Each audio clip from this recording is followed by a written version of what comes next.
سبيل الدموع سبيل مريح تنهدى يا صاحي كي تستريح وبث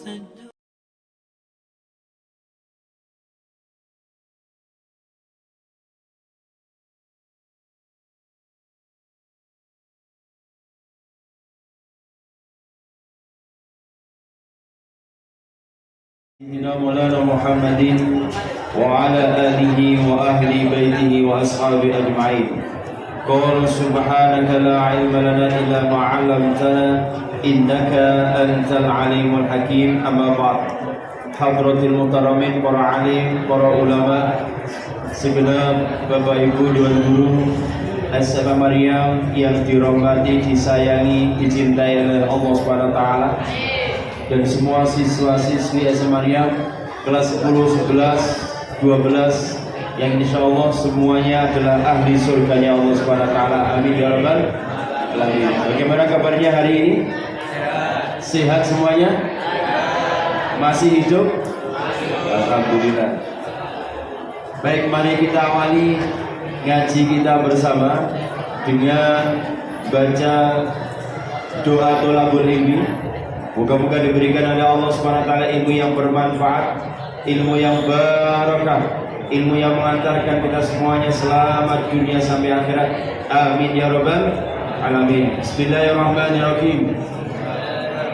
Allahumma anfa'na bima 'allamtana wa 'allimna ma yanfa'una wa zidna علما نافعا. الفاتحة.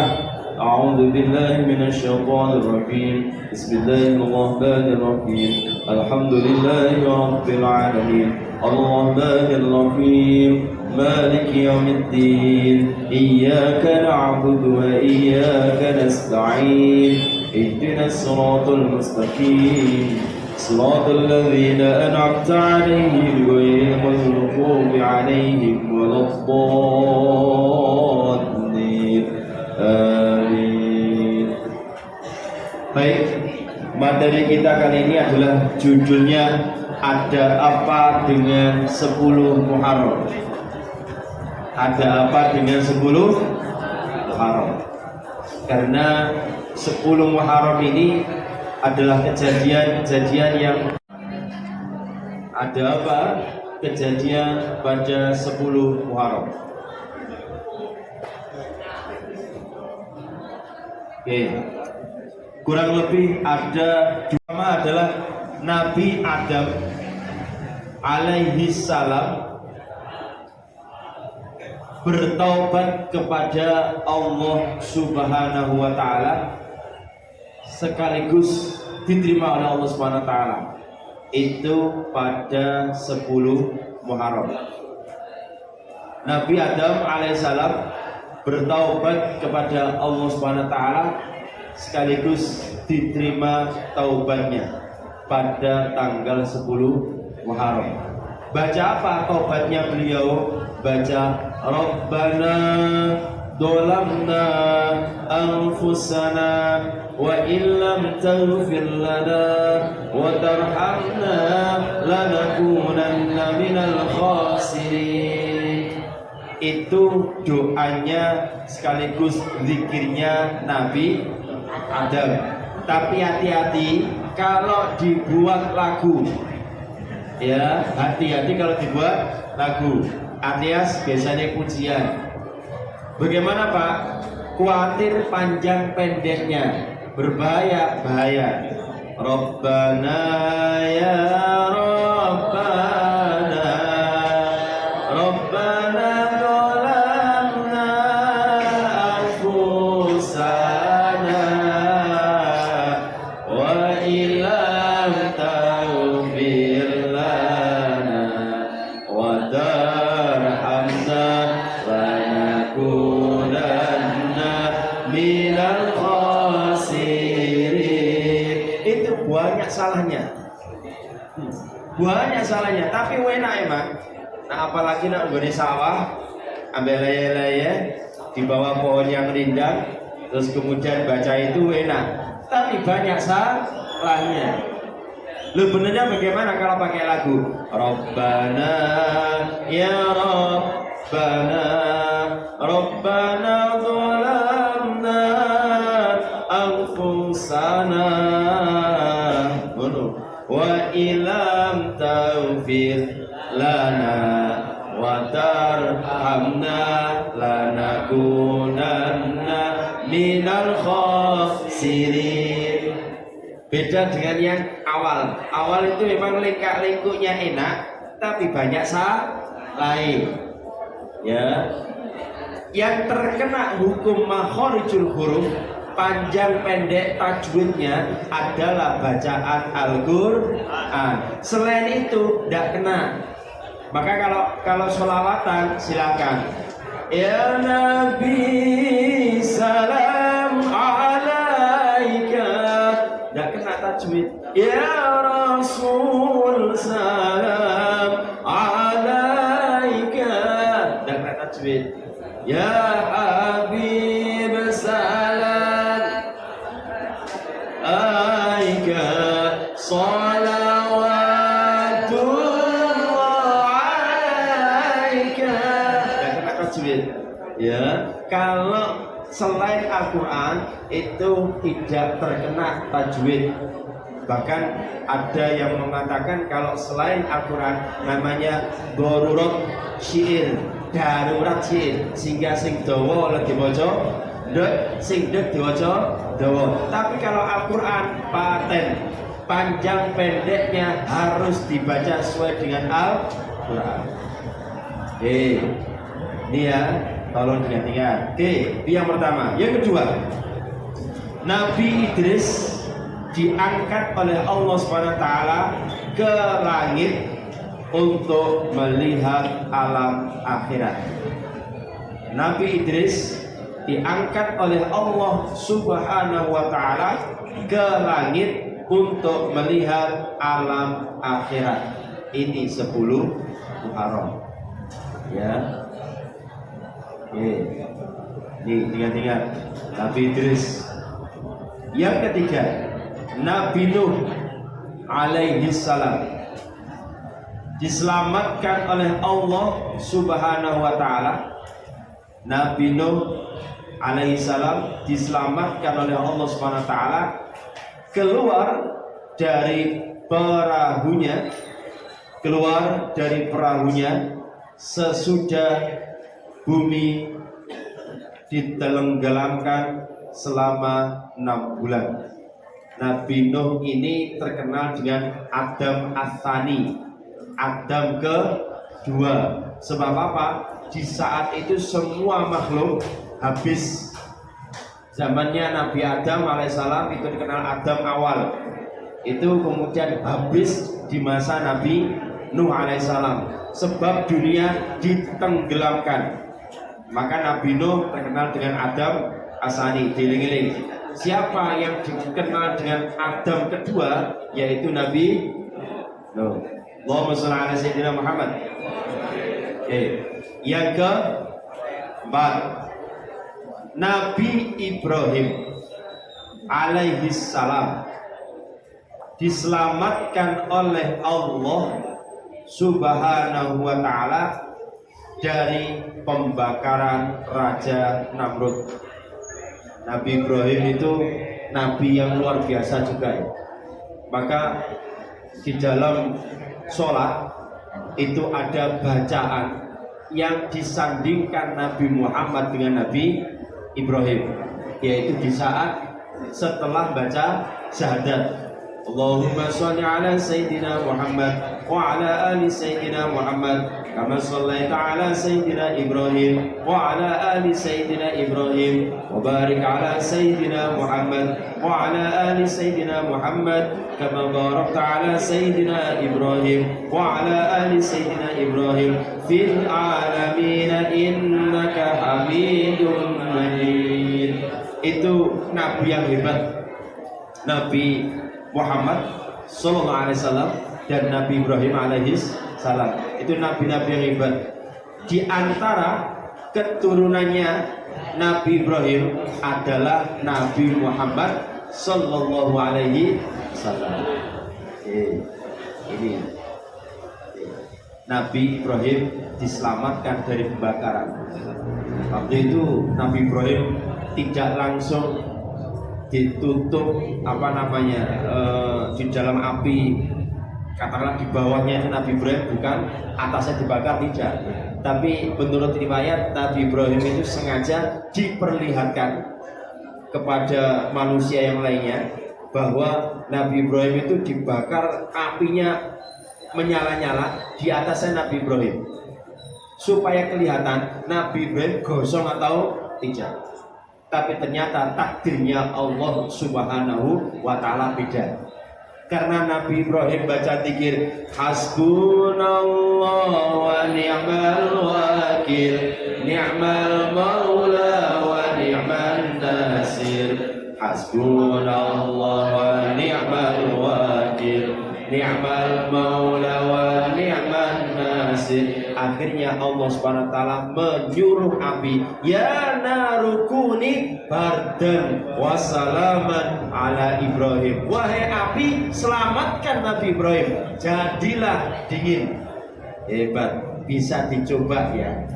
Setelah ini dicoba, di atas LPG gas, mari ngono maca hasbunallah wa ni'mal wakil. Mari ngono mlebu nang LPG yang sudah menyala-nyala.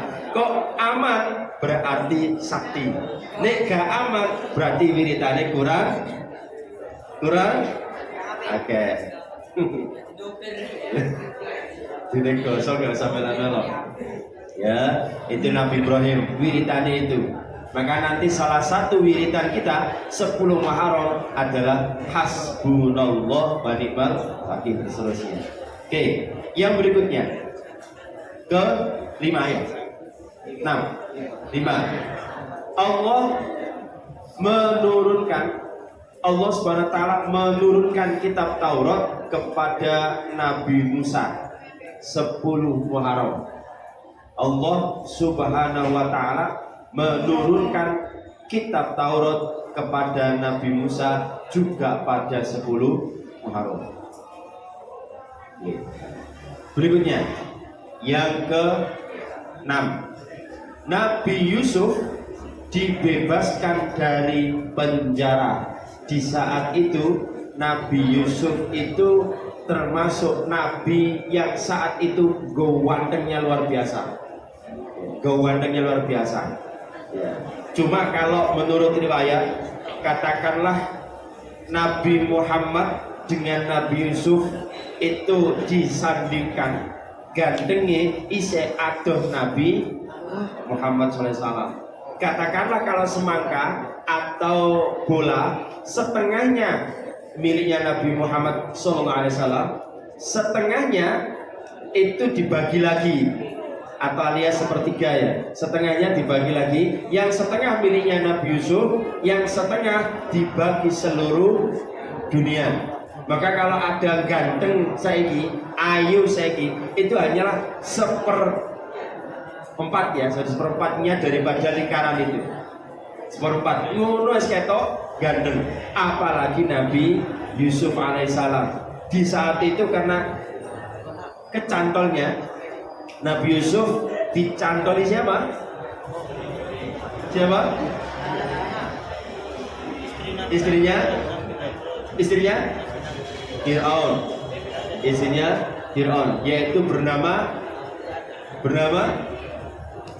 Zulaikha atau tulisannya Zulaikha. Maka sebetulnya sekaligus ini pengingat, kalau berdoa biasanya kan ada mantan, ada Allahumma alif baina maka ma'alafta baina Adam wa Hawa, masih betul, wa kama alafta Yusuf wa Zulaikha. Ini hati-hati. Kenapa Pak Yusuf dan Zulaikha ini kok seringkali disandingkan dalam doa? Nah itu saya juga tidak tahu. Padahal Nabi Yusuf dan Zulaikha itu tidak pernah jadi suami istri, tapi ternyata digawe doa. Maka ya hati-hati. Terus yang betul apa? Yang betul adalah doa dari Kanjeng Nabi, barakallahu laka wa baraka alaika wa jama'a bainakuma fil khair. Itu yang betul. Kalau yang lainnya mengkhawatirkan, ya mengkhawatirkan. Maka biasanya kalau saya doa itu doanya pakai yang barakallahu laka wa baraka alaika. Oke. Dan Nabi Yusuf ini disenangi kalau Zulaikha. Karena Zulaikha seneng, akhirnya kepincut atine cinta setengah mati. Terus akhirnya kemudian ada sesuatu hal, melaksanakan suatu hal, tapi sadurunge melaksanakan suatu hal itu ternyata ada beberapa hal yang dilakukan juga. Karena saking mangkele dengan Nabi Yusuf alaihi salam, dan memang karena cinta, hati-hati. Orang ini kalau cinta sampai cinta buta, akhirnya dadekno benci alias bencana juga. Orang yang terlalu cinta, hati-hati. Makanya tidak boleh jadi Kanjeng Nabi, cintailah sesuatu itu sekedarnya saja. Kenapa? Suatu saat dia jadi musuhmu. Benci itu juga sekedarnya. Suatu saat ternyata dia jadi bojomu. Maka benci benar-benar cinta. Allahumma sholli ala sayyidina Muhammad. Hati-hati. Wes nyenengi apa biasa. Nyenengi HP biasa, nyenengi nanti kalau lawan jenis biasa. Nanti kalau punya suami istri biasa. Karena apa? Suatu saat dia akan menyakitkan jika kita terlalu cinta. Tapi ini biasa, insya Allah tidak bermasalah. Jika menyakitkan, oh ya wis, menetok. Tapi kalau pada Gusti Allah harus cintanya luar biasa. Semakin luar biasa, semakin hebat. Cinta nang Gusti Allah bakal dikei siapapun yang akan mencintai kita semuanya. Allahumma sholli ala sayyidina Muhammad. Lele dititeni. Akhirnya kemudian Siti Zulaikha ini balas dendam karena saking cantiknya tidak direken oleh Nabi Yusuf. Akhirnya mengundang seluruh permaisuri yang ada di seluruh saat itu kerajaan yang ada, karena merasa Nabi Yusuf ini ganteng dan ternyata cintanya tanda kutip ditolak. Akhirnya ngundang, dan ini tersiar. Ternyata Nabi Yusuf itu jadi ini ganteng kaya apa, ternyata permaisuri kepincut karo pembantune dhewe. Jadi Nabi Yusuf alias atau anaknya dhewe. Terus akhirnya kemudian ngundang permaisuri. Ngundang permaisuri hanya dikasih dua permasalahan alias dua hal. Satu pisau, dua mangga. Di saat disediakan mangga dan pisau itu Nabi Yusuf suruh jalan. Yusuf jalano, melaku Yusuf. Ketika jalan di depannya permaisuri yang ada atau para pendekar punggawa-punggawa yang ada, yang seluruhnya perempuan, disuruh untuk siap-siap untuk mengupas. Ketika Nabi Yusuf jalan, itu saking melihat gantengnya Nabi Yusuf, keliru sing dikupas tangane. Ya, sing dikupas tangane. Jadi ini Zulaikha, awamu gak ngerti sedina iki Nabi Yusuf.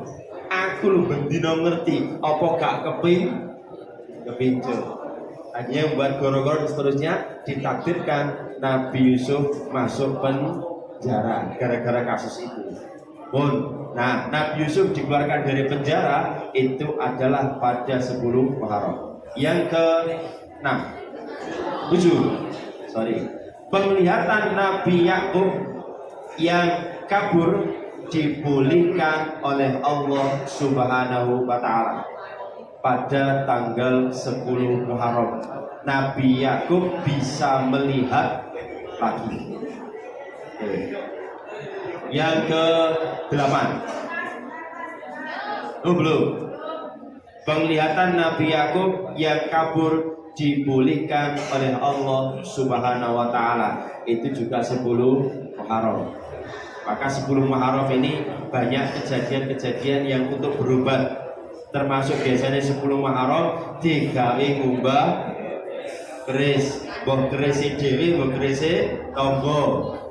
Ya, diumbahi kabeh.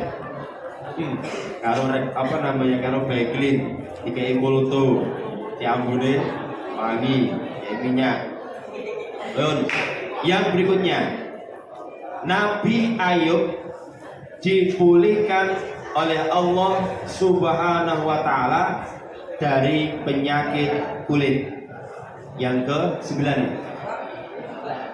8. Nabi Ayub dipulihkan oleh Allah Subhanahu wa taala dari penyakit kulit.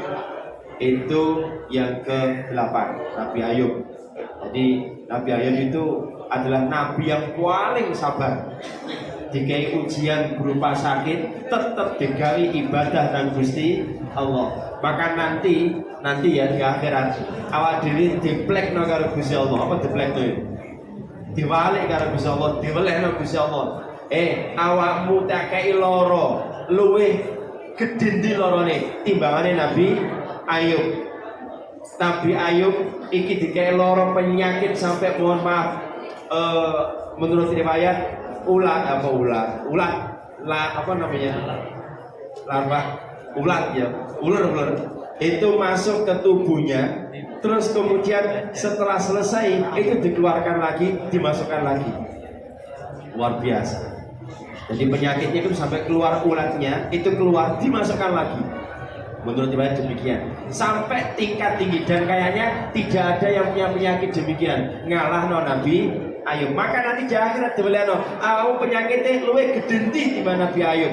Luwih gedhe Nabi Ayub, tapi cek gelem bayang, gelem ibadah. Luwih sugih ndi Nabi Sulaiman, ya tetep ibadah. Saiki gaya jarene sugih tapi dijak salat luwih pinter ndi dengan para nabi-nabi dahulu, tapi ya tetap ibadah. Nanti diwelehno ngono awak dhewe gak iso ngomong ya. Maka mumpung burung diwelehno Gusti Allah, sekarang ayo tetap selalu menomor satukan Allah Subhanahu wa taala. Nek diceluk nang cepet nang masjid, itu punya barokah khusus. Oke, yang berikutnya, Nabi Yunus selamat keluar dari perut ikan paus setelah berada di dalamnya kurang lebih 40 hari 40 malam. Nabi Yunus diselamatkan keluar dari perut ikan paus setelah berada di dalamnya selama 40 hari 40 malam. Yang dibaca apa Pak? La ilaha illa anta subhanaka inni kuntu minadh dhalimin. Yang dibaca itu menurut para ahli tafsir, seumpama Nabi Yunus sebelumnya tidak pernah wiritan itu, terus pas hari H itu wiritan itu toh koyo aneh angel diselamatkan saking Gusti Allah dari ikan paus. Tapi berhubung Nabi Yunus sudah rutin baca itu, maka di saat diuji oleh Allah SWT seperti itu cepat bisa diselamatkan. Maka wiritan zikir itu harus istiqomah. Enak gak enak kudu zikir.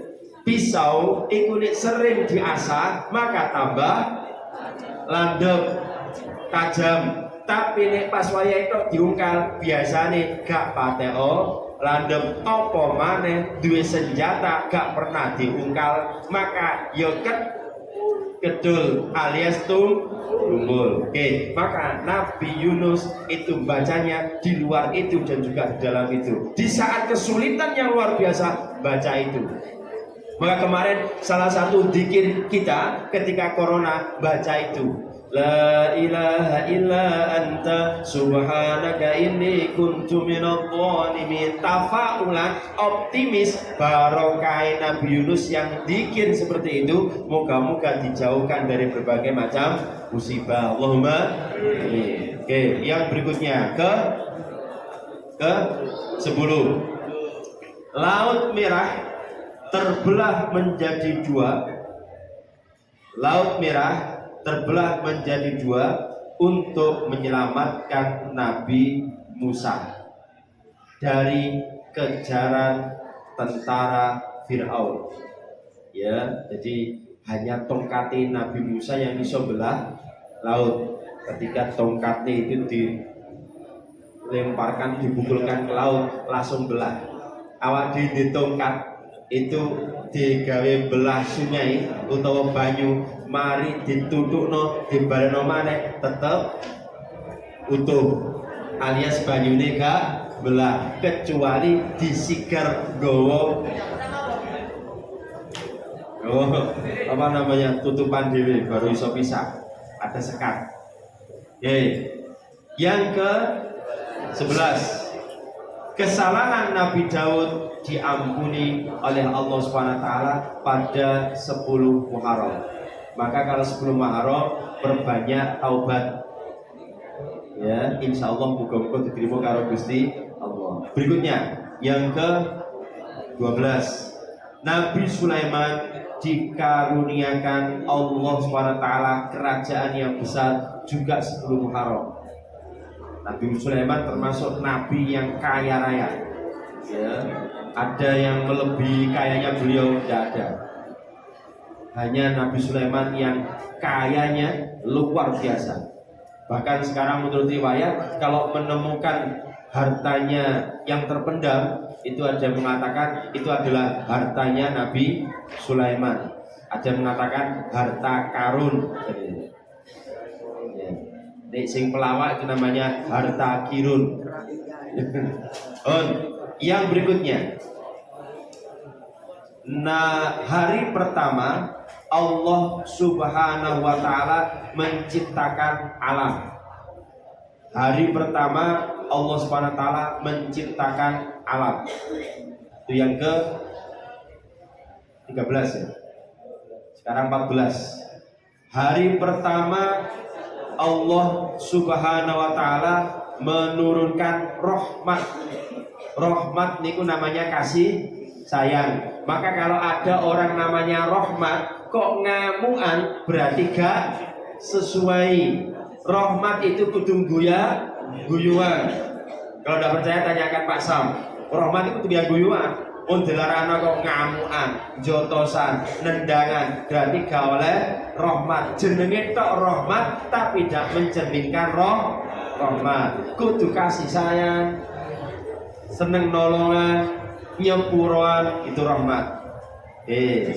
Yang ke 15, hari pertama Allah SWT menurunkan hujan. Hari pertama menurunkan hujan. Sekarang sudah hujan keberapa? Alhamdulillah sekarang takdirnya Gusti Allah, kemarin panas, sekarang sejuk. Ini semuanya dalam rangka menghormati ngaji. Luar biasa. Gusti Allah kalau menghormati orang ngaji itu dengan caranya beda-beda. Dengan cara beda-beda. Apalagi ini hari pertama kita ngaji. Moga-moga ini adalah hari yang diberkahi oleh Allah Subhanahu wa Ta'ala. Amin ya rabbal alamin. Ini merupakan caranya Gusti Allah. Yang berikutnya, lu berarti Pak Ulum sakti? Bukan. Tidak ada yang sakti. Yang sakti hanyalah Gusti Allah. Nanti bisa waktunya Yai Samsuri, Yai Ali Mustafa juga kondisinya beda. Itu juga Allah Subhanahu wa Ta'ala yang menurunkan. Bukan karena kesaktian seseorang, tapi semuanya karena Gusti Allah. Mungkin karena kesaktian Pak Hadi yang ikut menyunting. Nanti insya Allah akan diupload ke YouTube-nya SM Maria. Moga-moga tambah barokah. Pas kejadian 10 Muharram. Ini luar biasa. Jadi diawali dengan proses pengetahuan tentang 10 Muharram. Ini tanda baik untuk SMA Maria. Guru ini tambah bahagia, tambah enak, tambah nyaman. Muridnya juga semuanya punya akhlak budi luhur yang hebat. Allahumma. Yang berikutnya ke 16, Allah SWT menjadikan aras. Itu juga 10 Muharram. Aras itu singgasananya Gusti Allah. Kalau terkait dengan Gusti Allah, tidak usah tanya macam-macam. Ya, kuatir aras. Tak ulangi lagi. Allah Subhanahu wa Ta'ala menjadikan aras. Aras itu tempat singgasannya Gusti Allah. Ya, tapi tidak usah tanya macam-macam. Kalau terkait dengan Gusti Allah sudahlah. Itu pokoknya melok onai. Sebab apa? Kalau kita tanya tentang Gusti Allah nanti bahaya. Tafakkaru fi khalqillah wala tafakkaru fi dzatillah. Jangan bertanya tentang zatku, diriku, tapi tanyalah tentang atau berpikirlah tentang ciptaanku supaya tambah iman. Ya, supaya tambah iman.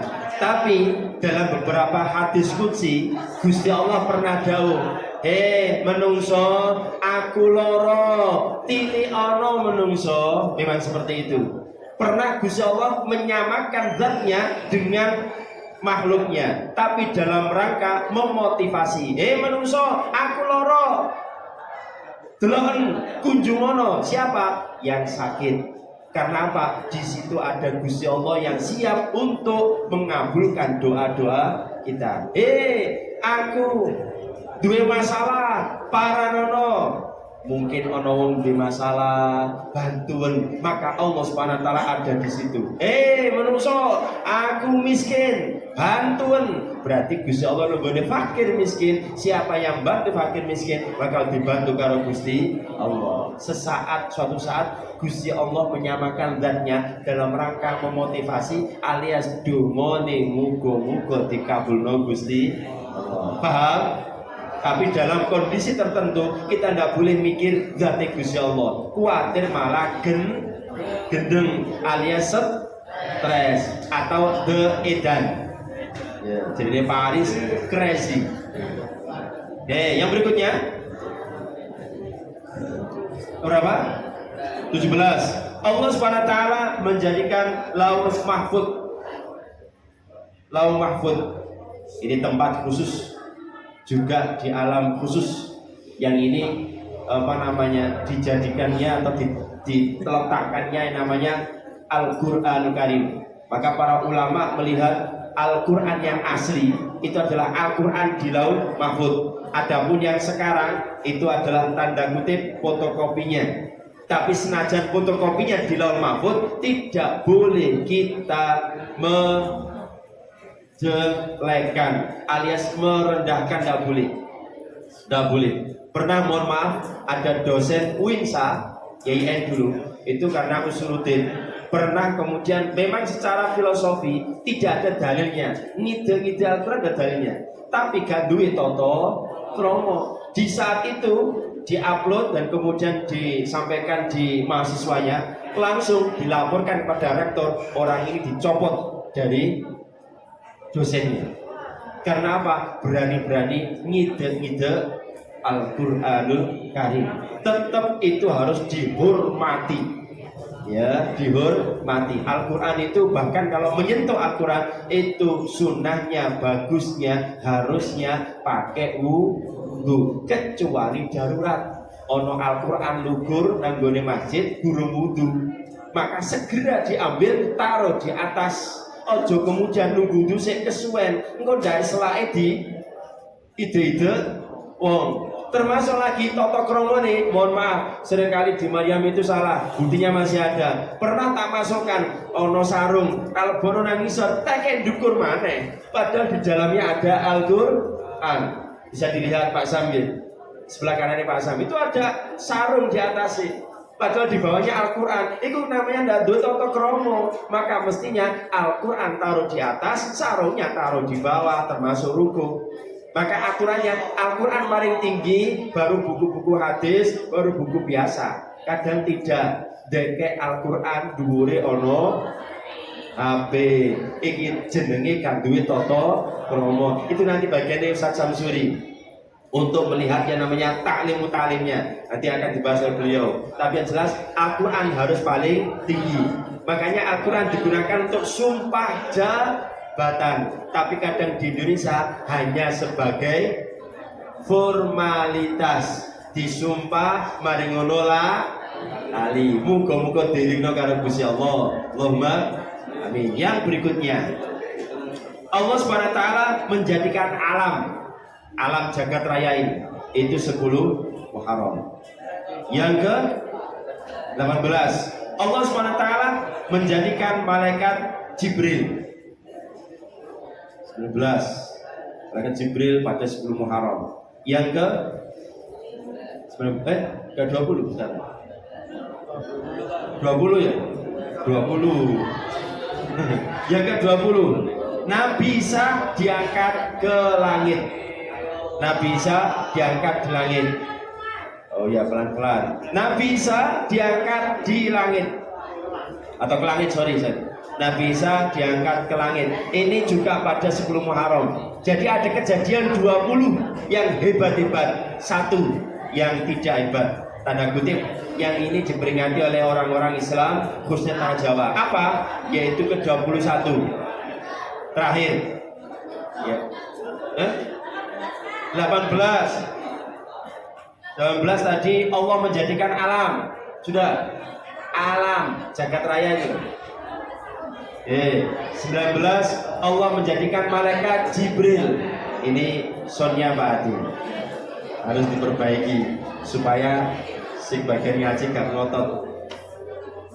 Malaikat Jibril 19. 20 Nabi Isa diangkat ke langit. Nabi Isa diangkat ke langit. Oke, itu 20. 21 ini yang kemudian diperingati oleh orang-orang Syiah. Apa? Dinamakan juga hari Asyura sebab cucunya Nabi Muhammad sallallahu alaihi wasallam, cucunya Nabi Muhammad sallallahu alaihi wasallam, yaitu namanya Sayyidina Husain bin Ali, dibunuh di padang Karbala, dibunuh di padang Karbala sampai kepalanya dipenggal. Tahu lagi, 10 Muharram ini dinamakan juga hari Asyura karena cucunya Rasulullah SAW, yaitu Sayyidina Husain bin Ali karramallahu wajhah, dibunuh di padang Karbala sampai kepalanya dipenggal. Kemudian menurut riwayat kepalanya dibuat bal-balan, dibuat sepak bola. Maka ada kiai yang wanti-wanti dan yang keras tidak mau melihat sepak bola karena ada yang mengatakan itu asal muasalnya dari kepalanya kepalanya Sayyidina Husain yang disadui kemudian sekarang menjadi sepak bola katanya. Tapi ada juga yang bantah katanya dalam bentuk yang lain, bahwa Nabi cucunya itu bukan saat itu aja, sebelumnya sudah ada sepak bola katanya. Wallahu alam. Tapi yang jelas, yang jelas adalah 10 Muharram kepalanya Sayyidina Husain bin Ali dipenggal kemudian dijadikan sepak bola, dipertontonkan kepada khalayak ramai. Gitu. Cucunya Nabi Muhammad SAW. Maka diperingati oleh orang-orang Syiah di saat 10 Muharram sebagai bentuk jeritan hati, digunakan untuk mukul-mukul awake diri sampai keluar darah. Itu orang-orang Syiah demikian. Terus kemudian diambil oleh orang-orang Jawa umumnya juga demikian sebagai bentuk perhatian, rasa ikut berlangsungkawa, sedih. Maka di bulan Muharram jarang orang berani melaksanakan nikahan sunatan karena lihormati Sayyidina Husain bin Ali karramallahu wajhah. Yang bisa menjelaskan itu hanyalah dari orang NU, menghormati sawangane rek cucune Nabi waktu itu dipenggal mau awak dhewe duwe gawe. Itu hanyalah hormat saja. Tapi orang Syiah menghormati dalam bentuk beda, memukuli awake dhewe. Nah, hanya satu memang yang punya masalah, tapi 20 itu adalah acara kegiatan peristiwa yang hebat. Maka manfaatkan pada tanggal 10 Muharram. Kapan Pak? Besok hari Jumat. Ya, kalau bisa tanggal 9-nya puasa, Kamis, Jumat, Sabtu kalau bisa. Loh, Kenapa Pak Kamis Pak? Karena Kamis itu namanya sunnah hamiyah. Sunnah hamiyah itu cita-cita Kanjeng Nabi yang belum kesampaian. Karena beliau jauh, para sahabat, jika tahun depan masih menjumpai Muharram, maka saya akan puasa tanggal 9 Muharram. Berhubung Kanjeng Nabi sudah dipanggil oleh Allah Subhanahu wa taala sehingga belum bisa melaksanakan, tapi dinamakan sunnah hamiyah, sunnah cita-cita Kanjeng Nabi yang ingin melaksanakan itu, sehingga umatnya boleh juga melaksanakan itu. Maka Kamis kalau bisa puasa. Niatnya bagaimana Pak? Boleh Kamisnya, boleh puasa Tasu'a. Saya niat puasa Tasu'a karena Allah Ta'ala. 10 Muharramnya hari Jumat. Itu yang hebat. Ya, itu yang hebat. Maka siapa yang 10 Muharram puasa, insya Allah dosa-dosanya setahun yang lalu diampuni oleh Allah Subhanahu wa taala. Kalau bisa kuat lagi, hari Sabtunya digunakan untuk puasa kuat. Ya, 11 Muharram. Kenapa? Supaya berarti oleh puasa 3 hari di tiap bulan. Wallahu a'lam bishawab. Al-Fatihah. أعوذ بالله من الشيطان الرجيم بسم الله الرحمن الرحيم الحمد لله رب العالمين الرحمن الرحيم مالك يوم الدين إياك نعبد وإياك نستعين اهدنا الصراط المستقيم صراط الذين أنعمت عليهم غير المغضوب عليهم ولا الضالين آمين بسم الله الرحمن الرحيم والعصر إن الإنسان لفي خسر إلا الذين آمنوا وعملوا الصالحات وتواصوا بالحق وتواصوا بالصبر صدق الله العظيم كلام قديم لا يمل